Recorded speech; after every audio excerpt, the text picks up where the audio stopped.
What's good, YouTube? Welcome to the Commander's Table. Sitting at the head of the table, it's your boy E coming at you with a new video here. And today I have a very, very special guest, man. We got DJ Premonition, the official game day DJ of the home Washington Commanders games, here with me to do a little preview video and a brief little interview segment here as well. We're going to talk about some topics, mostly football related, DJing in the city and whatnot. First off, Mr. DJ Premonition, how we doing today, sir? I'm great, man. I'm great. Good to be on the show. Good to connect and yeah, talk some football, talk some DJing, and just kind of go through some things before big Sunday game. Yes, sir. Big Sunday game coming up down in Cali. We are going back to Cali, and Jaden's homecoming game. First off, before we even get into anything, I talked about this behind the scenes, but the Sean Taylor T-shirt, Fuego, brother, Fuego. That's what I'm Appreciate talking it, about. man. Appreciate it, Yeah, man. man. So, I'm trying to get more vintage pieces. The only thing I have left right now is a Clinton Portis jersey, and that jersey has seen better days, man. The numbers are fading and Well, all well, that. well, I mean, there's nothing wrong with keeping those things and keeping those items, especially just the way the organization's going in terms of bringing some of that stuff back. So a lot of it you're gonna see um, a lot more tie-ins to the past as things can continue, especially with us going back. Um, Hopefully by 2030 to the RFK site for the new stadium and everything. So it's We are we nothing. are so It's lit. it's all it's all it's all one big organization. So it's not it's no like. I know for a couple of years there was a separation, between the past and the present, but that's not the direction that we've had as the team of late. So yeah, Definitely. It nothing seems wrong, like nothing wrong one with of having it. yeah, absolutely. I mean, even though it's seen better days, like that Reebok stitching, it was just different, man. It's different quality back then. I Yeah, feel like definitely. Nike's kind of been dropping the ball a little bit. But yeah, man. So like just getting into it, man. It's like for those who don't know, DJ Premonition, home DJ of the Washington Commanders. He's been at it over there for I believe now you're at season 7 yourself over Eight, there. Season season 8. 8. Okay, my bad. So Hmm. season 8. So my boy is a fixture over there at the home games, man. So on his bio, right on his own personal site, says he's been at it for almost 25 years of DJing, man. So my first real question for you is what keeps you motivated to keep doing this, especially at a high level, right? To still keep getting bookings. Oh yeah, that's an excellent question. In terms of my motivation, like I've never really had a real job, like, and since God, it's over 20 years now. So like I think the last time I did something that wasn't DJing as a career or as an actual job was like being a camp counselor for like a half of a summer. So what kind of motivates me is one, it's my career. It's a career path I've chosen. And just like this career is very exciting. It's got its stresses. Trying to make sure that you stay on top of making sure your calendar is full, make sure your schedule is full, and it fluctuates. It's a very volatile business. But what motivates me is my clientele. It continues to grow and continues to add to it. A lot of repeat clientele in terms of corporate clients and stuff with sports. Just not just the Commanders, but I do stuff for the NFL as well. In terms of the draft, a couple of Pro Bowls, and also a couple of international games as well for the league. So just being able to kind of branch into different areas kind of always keeps me kind of motivated in terms of the business, because it's not like it's just sometimes with DJing, a lot of people just think about nightlife, they think about clubs, and stuff like that, and there's an entire industry and an entire kind of field you can have that I've been blessed, to kind of really stretch out into and make mainly, my bread and butter outside of nightlife and clubs, which wasn't the case when I was um, almost, oh God, 15 almost 20 years ago, when I was mainly in DC clubs. Now I'm not as much nearly as that. I may do a bar here and there, but a lot of what I do is stuff that people wouldn't think of in terms of DJing until they actually see it. Yeah, and I mean, I guess that just comes with the expertise, right? You're expanding your range, and now you got a wide variety of palettes, right? So it's not just nightlife; it can be a day party, it could be your wedding. So I mean, you gotta hit my Yeah. boy, man. Hit my boy, keep his schedule full. So looking at that, right, it said also on your bio that you went to Howard University. So Howard Mhm. University is a staple HBCU, like, and you talk about Howard homecoming. Like that's legendary, right? In hip Hmm. hop and just across the country. How did that first start out for you? And like when you were first out there at Howard University, how did that passion start to develop over there to now where you're at, 25 years later? Yeah, like Howard has had a huge kind of impact on my life in general, but definitely from a career standpoint. So when I came out to DC in 2001 from Chicago. I graduated there, born and raised in Chicago.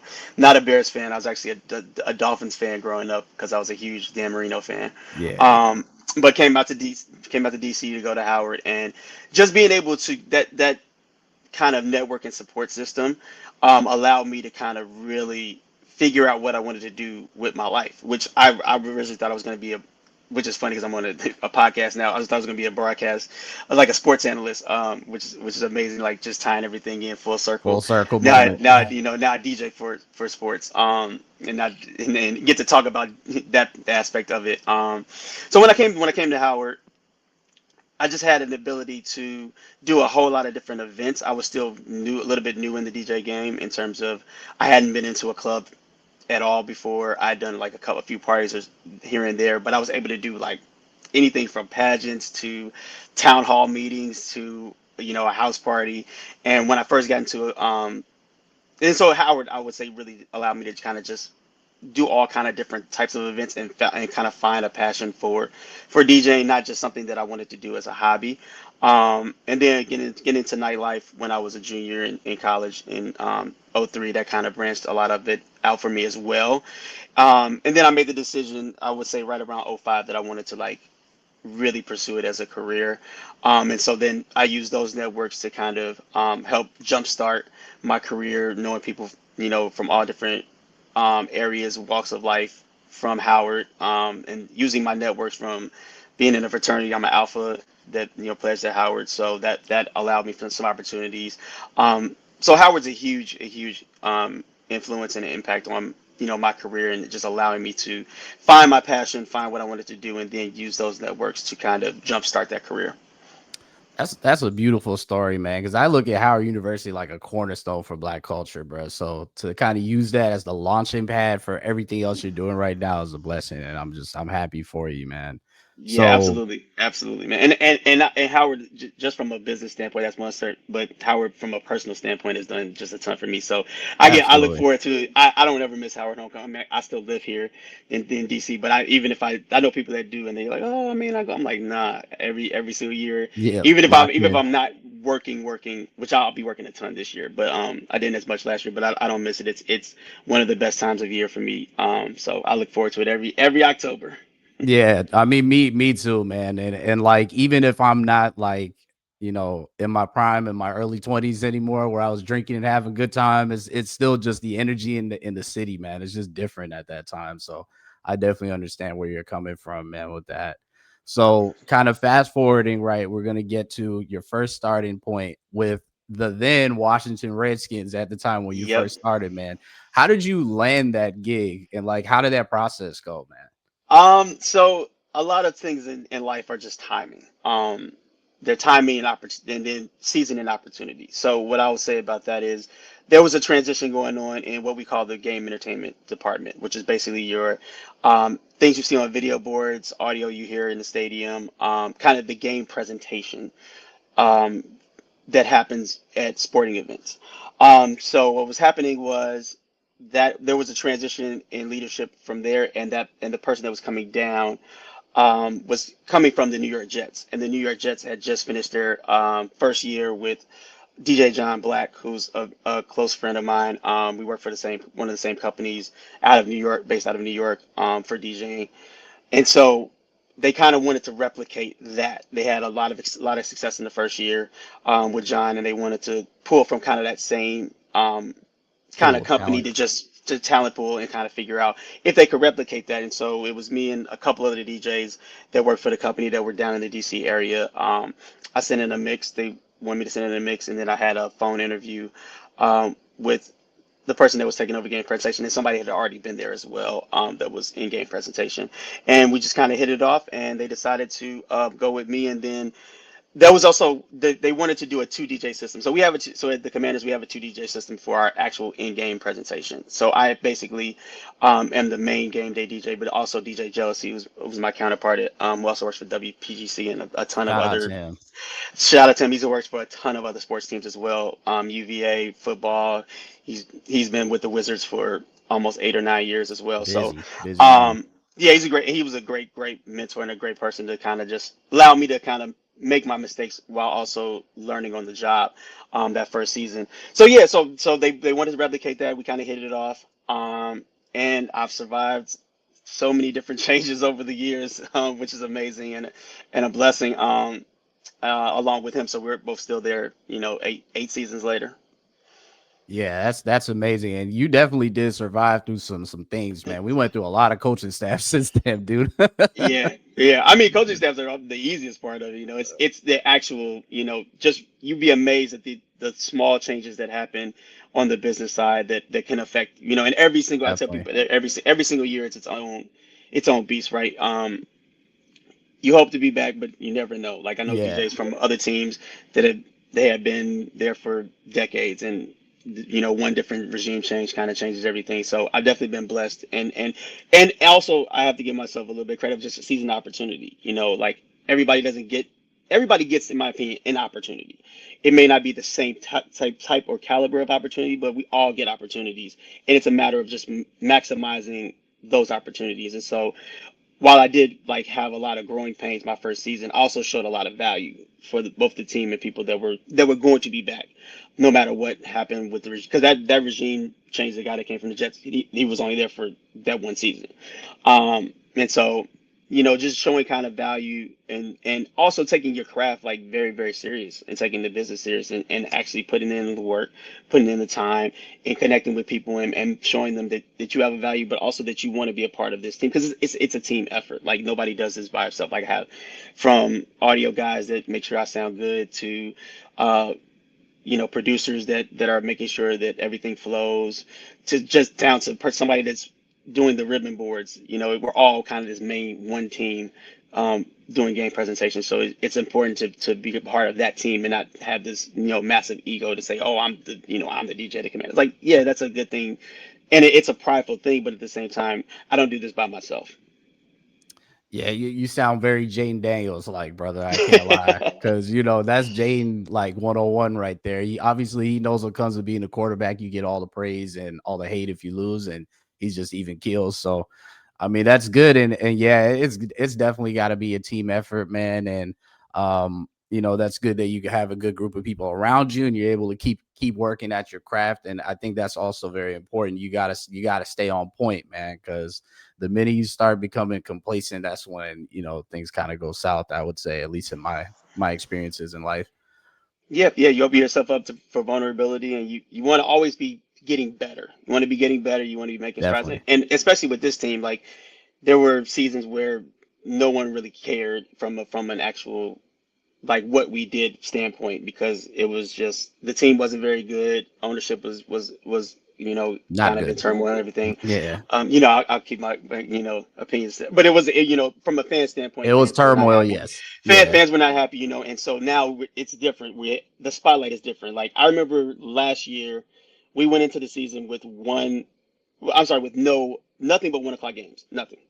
So we end up yeah, flexing into the Bears with the Caleb and Jaden kind of matchup into a 4 o'clock, and then because we were good, we ended up flexing into a home um, Sunday night football game against the Falcons where we clinched the playoff spot. So that's very different than this year. This year we played the Giants at 1 o'clock in week one. We played the Raiders at 1 o'clock in week three, and that's it. The next 1 o'clock game might be a Saturday against the Eagles in December or Christmas against the Dallas Cowboys. Like so, it's an incredible difference, and it also allows us to do from a game presentation standpoint a whole lot more things because we can do there's so much more you can do at night. It's just so much more you can do lighting wise. You can do music, like we can do a lot more. So we're really excited about that. But it puts a lot more pressure. But you got to we're ready to step up to the challenge. I'm ready to step up to the challenge for that because this team is becoming back to being one of the cornerstones of this league. Yeah, I mean, the burden of expectation is a great burden to have because I remember when we were just, roadkill every Sunday, getting beat up on by every team and empty stands. I mean, yeah, it was ugly. So I'm glad I pray every day that thank you, God. Thank you that we're here now because it was dark. It was looking bad for the It's fans, been man. I've seen some things in that stadium that I don't ever want to replicate again from an energy and fan standpoint. Shout out to fans, they've come back Absolutely. in with incredible energy, incredible optimism that I had never seen before. I really saw it last season. I saw it a little bit the start of the year that Sam Howell was the quarterback, but that by the time we got to Died down. midseason, Yeah. we were Yeah. right back to Yep. it was right back to the same feeling Yep. that I had the previous like 5 seasons at the stadium. So shout out to the fans just bringing the energy. I think there was a stat the last 11 home games were 9-2, which I remember when it was hard for me to fathom a win in a season, let alone the consistent amount of winning that's happening, especially at home. So Yeah, I mean, at a certain point, some of those years, dude, it felt like the home games was away games. Like it's just there's that's nobody true. in there, man. And I was gonna ask you that. I was gonna actually a great segue to my next question because you Mhm. started obviously 8 seasons ago. So what is like how is the atmosphere kind of metamorphed throughout the years that you've been there, right? Because it's been different times. Like it was pretty dark when you first started, and now we're like at the end of the tunnel, basically. So what was it like? So amazingly, it wasn't dark at the beginning, the exact beginning of my career as or with the then Redskins, now Commanders, right? It was the season that Alex actually had his leg broken. Alex Smith broke his leg. So actually that season we went into it and the crowds were not great, but they were still decent. And the team wasn't bad. We were 6-3 before that game Yeah. against the Texans, Yep. Yep. when Alex gets his leg broken. So like I had these like weird eyes of just like I'm thinking playoffs, I'm thinking getting ready for home, and shout out to like I said my counterpart DJ Josie who had a lot more experience with with sports in general at that time. He was like, just calm down, like these things like everything's good, all good when we're winning, but you never know what's going to happen once things turn out. I'm like, well, things turn out. Look, we're 6-3 out here, and lo and behold, we won one more game the rest of the Yeah. season, Yeah, that's and rough. it wasn't at home. So the rest of the time, it changed quickly. So what I would say is this, and this is the way I've always kind of put it: people would come into the stadium, at least those first maybe 5 or 6 seasons. I mean, there is a COVID year in there that where we didn't have any fans. But outside of that, most of the time they would come in expecting something to go wrong. And whenever something went wrong, all of the energy would be and life would be sucked out of the building. It Mm. wouldn't matter what would happen, what we were doing from trying to encourage fans, having a good time, whatever it may be. The energy was just out because people were ready for to be let down. There was very little optimism. There was a little bit of a spark of energy coming into the stadium, but it was always with this kind of trepidation of something's going to go wrong and then we're going to leave here and we're going to lose. We're going to be embarrassed. Something embarrassing is going to happen from either an on or off the field standpoint. Now people come in believing we're going to win, believing we're going to make a difference. They're going to make a difference. They're going to make an impact. So they're energized. They're ready. They're believing. They're loud. They're engaging. And I think that has a huge impact on the team's home field advantage. Like it used to be on a third down, we would barely hear anybody making any noise. Now it's one of the loudest places I've heard it, and I've been to some other stadiums. And we still have a room to grow with that. As a both a fan base and just doing our job on our end as well to even amp it up even more.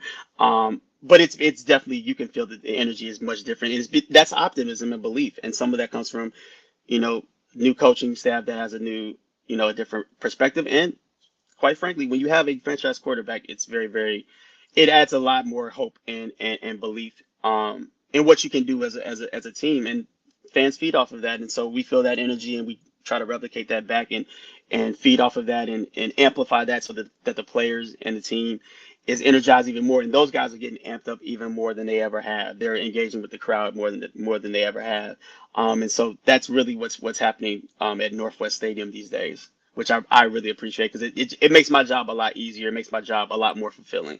It's always been fun. Absolutely. It's always been something I've always had pride in and always have appreciated. But it's there's a very big difference when the fans are really they're ready to have both a good time and ready to believe that their team is gonna kick some ass. So that's that's what's Absolutely, happening. absolutely, and I feel like as a DJ, right, you feed off of people's Absolutely. interactions. You need that Hmm. energy to keep it going. So, Hmm. I don't know how many times you throwing on swag surfing at your stadium days, but I've imagined you get the crowd hype with some of the tracks you got picked.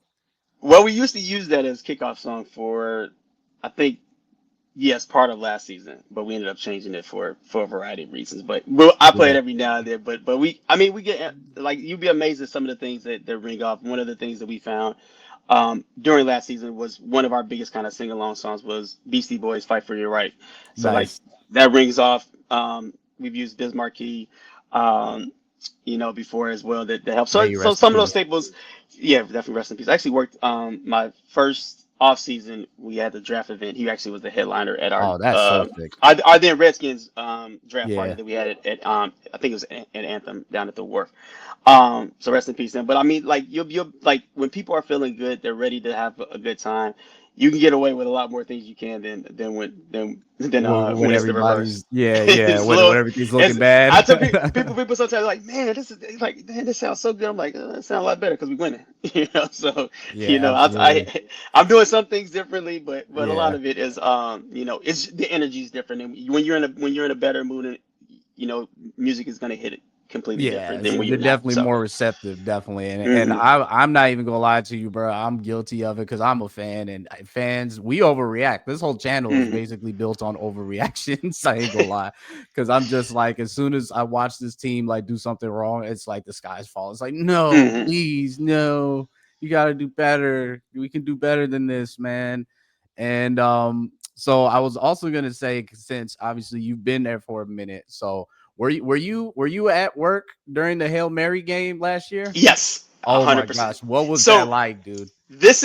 I love telling this story. So basically, so where I DJ at, I'm DJing it from the west end zone scoreboard. I'm right outside of the scoreboard, so I have a kind of a full field view. So the end zone where the Hail Mary, where Noah Brown catches the Hail Mary, is on the opposite end, but I can see all of it. So I'm actually seeing because we're coming out of a timeout break. So I'm playing some music to kind of get us back in. We don't play a ton of music when we're on offense because especially we have more of an since Cliff's been the OC, we have more of an up tempo offense. So we like to not really step on their toes. But this is a little bit different because we're in a timeout. It's going to be the last play of the game. So as I'm playing the music and I'm trying to come out of it so that to make sure that Jaden can tell everybody where they need to go or what not in the huddle, which is something we definitely want to make sure that we do and that they have that communication without being distracted by anything we're doing. I can see Tyrese Stevenson, the cornerback that ends up tipping the ball, and John. I see him like going towards the fans, and I'm like, that's really odd. Like this is the game's not. I mean, it's a Hail Mary coming up, but you might want to like turn around. Like so I can see him and I'm like kind of like that's really odd. And I actually say it on headset to some of the other people that are in game press. I'm like, this guy's kind of like, what is he doing over there? And I saw when I see like the other like fans footage of it of him actually like facing them, it's even more amazing. So I see kind of that happening, and then Jaden scrambles around. It was kind of hard to see. I think I couldn't actually see that Noah had caught the ball from the field view, but I saw it on the jumbotron. Like I definitely saw the tip, but him actually catching it was a little bit harder to see from where I was at until I saw it on the jumbotron. Then all the fans around me are just going absolutely crazy. They're going crazy. I end up playing. I think I played "Living on a Prayer" right after that. Yes, perfect. To finish that off. And then we went into our normal kind of Commanders win, go go flow that my like I said, my partner DJ Josie takes over Heck with. yeah. So I got to get in a little bit of post game that I normally don't get into that he takes over. But it was an incredible moment, incredible thing to see. But I always the Tyreek Stevenson part of it, it always baffles my mind. So. Yeah, yeah. My boy really thought the game was over till it wasn't. And I don't think the beautiful part about that play, the Bears didn't win a single game after that. We crushed their season. Until the Packers at the end, which end up helping us. Oh yeah, yeah, yeah, yeah, yeah, yeah, yeah, Yeah. yeah. That did happen, Yep. man. And you know what? It was all God's timing, man. We needed that. We needed that Hail Mary so Yeah, it bad. was. I mean, I think we would have been okay regardless, but to have that moment, especially in Jaden's rookie season, him scrambling around to do that, the Bears have now become this kind of this big rival, just between the quarterback The selections of draft pick Caleb and stuff. and Yeah. yeah, you draft pick stuff, and now that fan base. So there, I'm actually looking. Our next home game will be Monday night Yep. in the Battle Blacks again against the Bears. So that's going to be really really juiced up. And I have, because I'm from Chicago, I have some friends that are coming. Some friends that actually work for the Bears. DJ actually, Jay Illa, he's actually coming in. We're doing an event together that Sunday before, so that's going to be really exciting and fun as well. So. You guys talking smack? I don't. I mean, I'm not. We're not on the field, so it's like there's no sense in me talking smack. Like I can't do anything but play the music. Like I can help a little Hey. bit, but I'm Yeah, not. yeah, I'm yeah, not gonna. yeah. I'm not gonna put. I'll wait until the game's over and Oh, okay. to the best. Because I could have done the same thing with like Philly fans, and then the championship Oh game yeah, happens, yeah, and yeah, then yeah, and yeah. then Then you we don't go want to. crazy. You don't want to say anything. So, but I'm looking I forward feel to it. that. These there's just some really good games with a lot of people that I know, like the Detroit game is going to be huge for us, and a lot of people that I know are coming for that as well. So it's exciting to also do, kind of have people that that are fans of other teams that are excited to come and try to see if their team can best our team as well. But you don't want, I don't want too many of them. You want, way Healthy more Commanders balance. fans than Yeah, anything. But yeah, it is absolutely. fun, especially for people that have seen me, over the years and are amazed by what I'm doing right now. So. Yeah, that's beautiful, man. At least kind of in essence almost have like the best of both worlds with Chi Mhm. coming in the building and all that. And yeah, man, I mean, I obviously it's not gonna be a Hail Mary again, but I want to beat him, man. I Oh really yeah. want to beat Well, him so look, I bad. want to. I want to win every single game. This Absolutely. it's nobody wants to lose any game. So like I'm with you on Absolutely. that. But But the like main. Go ahead, I'm go sorry. ahead, go ahead, go ahead. Sorry.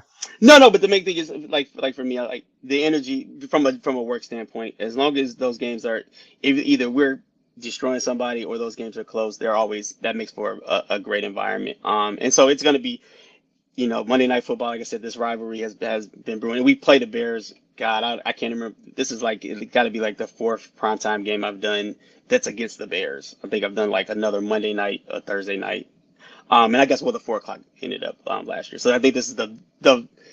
I don't think we've ever played them at 1 o'clock on a Sunday. So this will continue that trend.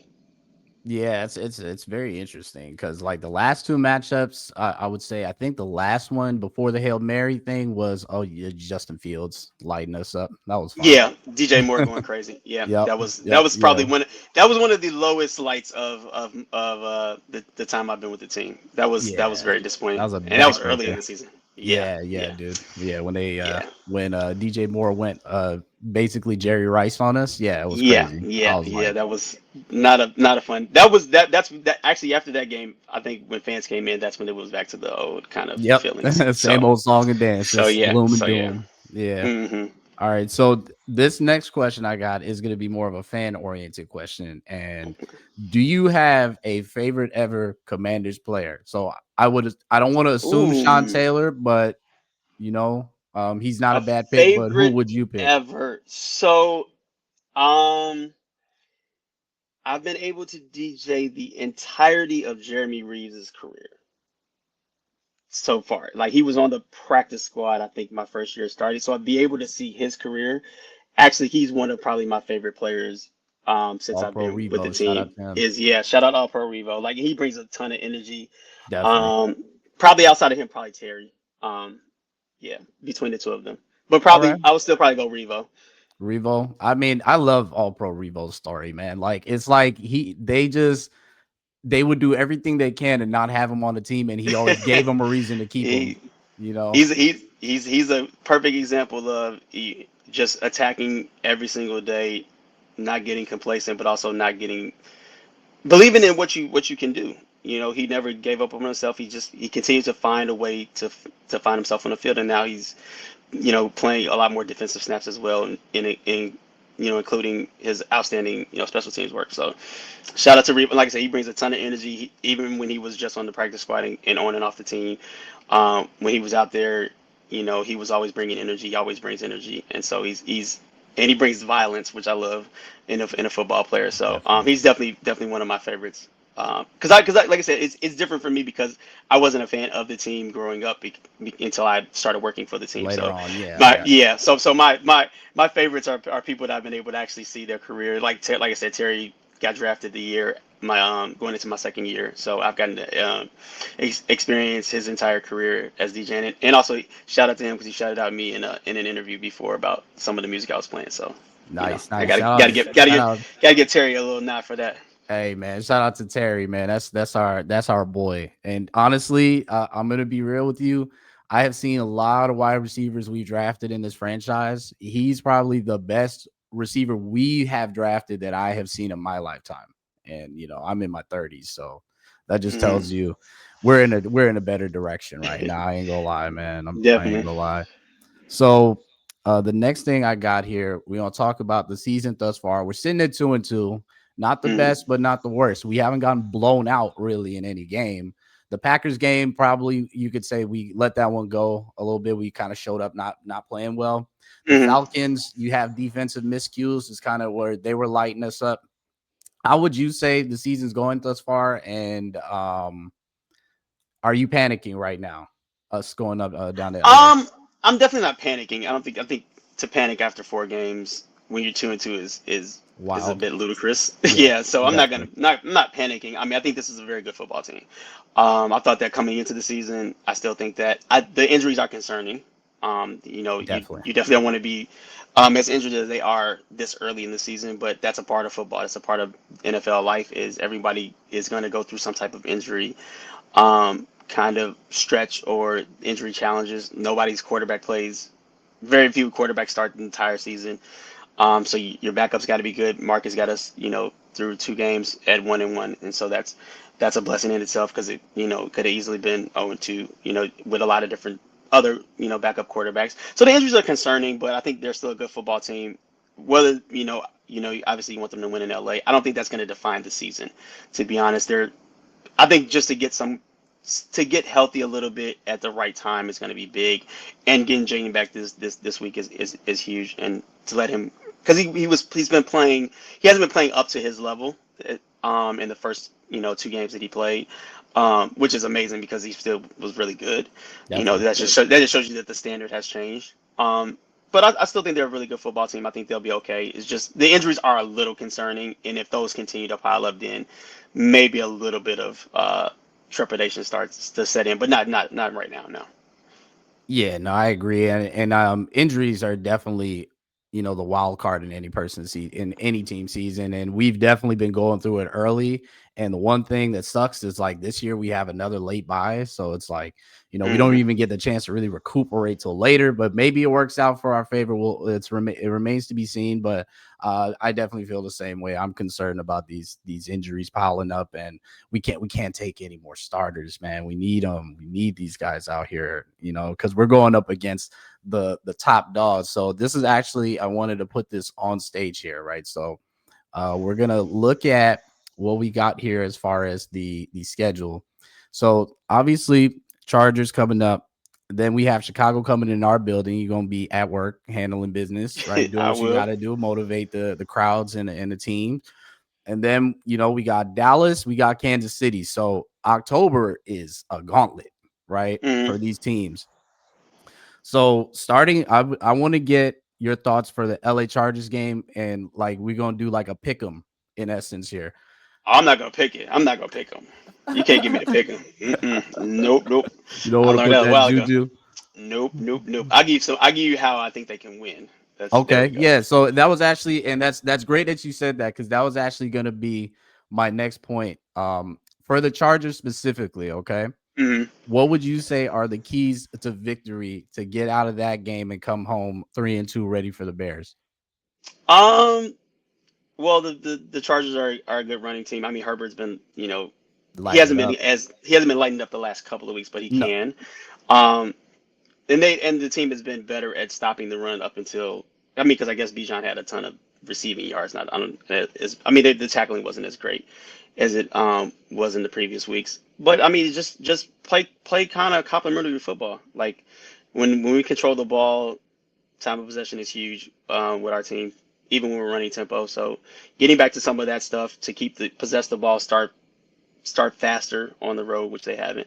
I think that'll be more of a key to success is to really start fast. Don't get into these early deficits, especially on the road. It's an old team in ways, but it's also a young team in ways. So you got to kind of make sure you maintain your composure on the road and don't get bogged down in playing from behind. So that would be it. And I mean, protecting Jaden. Obviously, this is a very good defense Yeah, definitely. that they're facing. So protecting Jaden, you want to make sure that he's upright as much as possible and give you the opportunity to. He's going to have some opportunities to move around. He's that type of athlete. So just making sure he's protected and stopping that run. I think this is important. But Herbert hasn't been, like I said, I'd rather see him throwing a little bit, even though they had problems with Penix last week. I would rather see him have to be in a lot of, throwing downs than them just churning the, yardage on the ground. Yeah, no, definitely. I mean, because if you're letting them just get easy rushing yards, I mean, the game's gonna get away from us real fast. Because I don't want Justin Herbert having time to throw. That makes me very nervous. And I probably would feel the same way, man. And I want takeaways. I want interceptions. I want fumbles. I need something because the way these games are kind of set up right now with the struggles from the last couple weeks or more so not necessarily the Raiders, but with especially against the Falcons, it just seems like we could not get off the field. So we need some Yeah. stops, turnovers, whatever we got to do, get those boys off the field. They can't be on there, forever in a day giving up third downs because then that's when we have the scoring bonanza that we had last week, and we definitely want to limit those opportunities. So you know, I'm of the belief that we're gonna leave LA victorious and we're coming back to Chicago, and then whatever happens happens. I'm gonna hmm trust you to do your thing, so we're hopefully at our best. But I got us winning that game 27-21. But Okay. obviously, guys, I'm praying. Who knows what'll happen, but that's just my prediction. I'm trying to be positive because I believe in our boys, and if Jaden's coming back, I got full faith in us again. It's a different team basically. Nothing wrong with Um, that belief. I am hoping and wishing for a very good performance and a Successful. win. Yes, And yes, a win. yes. I So got you. so I that got that's you. my yeah. But you would not get me to put a prediction on I it. understand. You know what? And you know what? It's probably for the best Mm-mm, because not at for all. whatever reason, whenever I throw darts at a board, the opposite always happens. It happens every time, man. So I feel that. And Um, the last thing pretty much I have here is this is your time basically to put any tags you got. Where can the people find you, man? Like, and see you spinning and social media, whatever you want to put out there. Yeah, so like we talked about, I do every home game. I'm in the West End Zone scoreboard area unless it rains, and then I have to go to the DJ called audio booth and do the games from there. But every home game, I'm there spinning tunes. If you hear something in the bowl, it's probably me or like I said, my counterpart DJ Jealousy.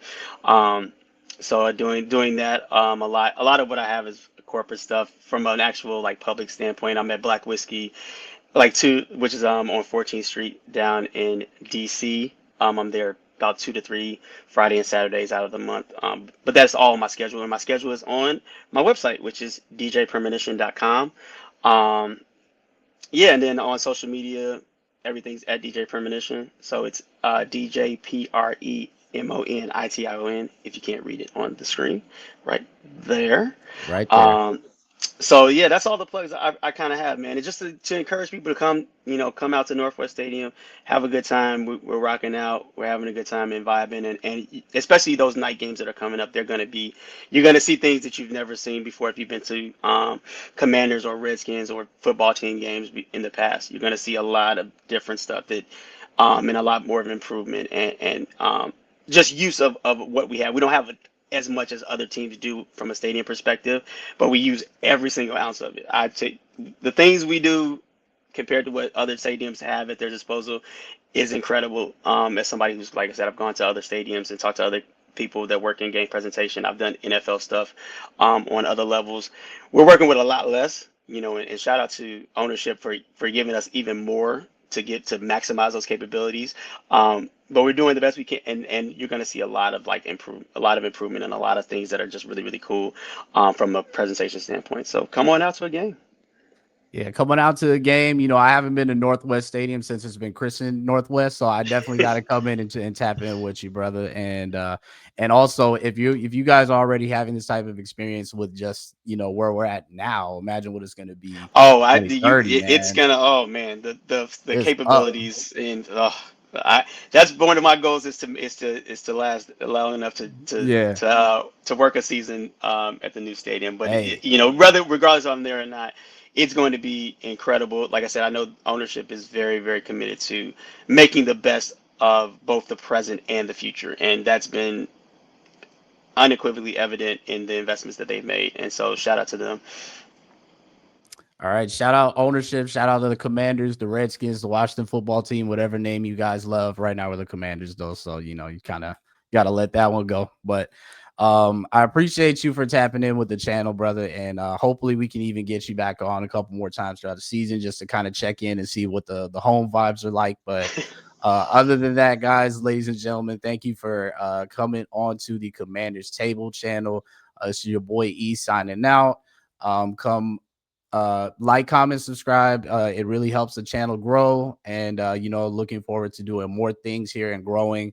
And it's just like what DJ Premonition was saying, right? We just got to keep getting better at our craft. So be prepared to see my face all over the place. It's gonna be crazy. So holla at y'all, man. Peace.